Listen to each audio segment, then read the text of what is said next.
దేశ స్వాతంత్ర పోరాటంలో ప్రజలందరినీ ఏకం చేసిన అత్యంత కీలకమైన ఘట్టం క్విట్ ఇండియా ఉద్యమం. 1942 ఆగస్టు 8వ తేదీన Mahatma Gandhi do or die పిలుపు దేశవ్యాప్తంగా ప్రతి ఒక్కరిలో దేశభక్తి స్ఫూర్తిని నింపింది.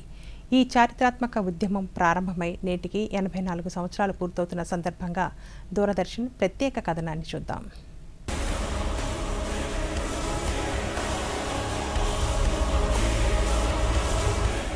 రెండవ ప్రపంచ యుద్ధ సమయంలో బ్రిటిష్ పాలకులకు వ్యతిరేకంగా సాగిన ఉద్యమం, భారత ప్రజల అనుమతి లేకుండా బ్రిటిష్ ప్రభుత్వం భారతదేశాన్ని ఇక ఏమాత్రం పాలించలేరని స్పష్టం చేసింది. 1942 ఆగస్టు 8వ తేదీన ముంబైలోని చారిత్రాత్మక గవాలియా ట్యాంక్ మైదానంలో మహాత్మా గాంధీ ఇచ్చిన డూ ఆర్ డై పిలుపు దేశవ్యాప్తంగా అపూర్వ ప్రజా తిరుగుబాటుకు నాంది పలికింది. స్వయం పాలన హక్కు కోసం, స్వతంత్ర భారత్ నిర్మాణం కోసం మహాత్మా గాంధీ శాంతియుత మార్గంలో క్విట్ ఇండియా ఉద్యమానికి పిలుపునిచ్చారు.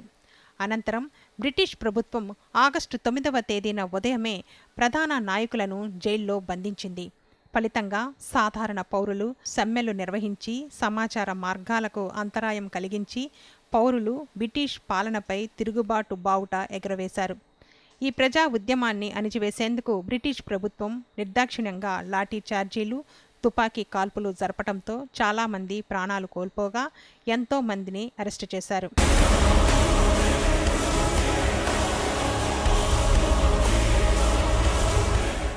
(1942లోనే స్వాతంత్రం రాకపోయినప్పటికీ బ్రిటిష్ సామ్రాజ్యవాద పాలన అంతానికి క్విట్ ఇండియా ఉద్యమం బలమైన పునాది వేసింది. నేటికి 84 సంవత్సరాలు పూర్తవుతున్న వేళ ఆ అమరవీరుల త్యాగాలు నవభారత నిర్మాణంలో నిరంతరం స్ఫూర్తిని నింపుతూనే ఉన్నాయి. దేశ స్వాతంత్రానికై కృషి చేసిన వారి స్ఫూర్తితో బాధ్యత గల పౌరులుగా ముందుకు సాగడమే మనం వారికి ఇచ్చే నిజమైన నివాళి.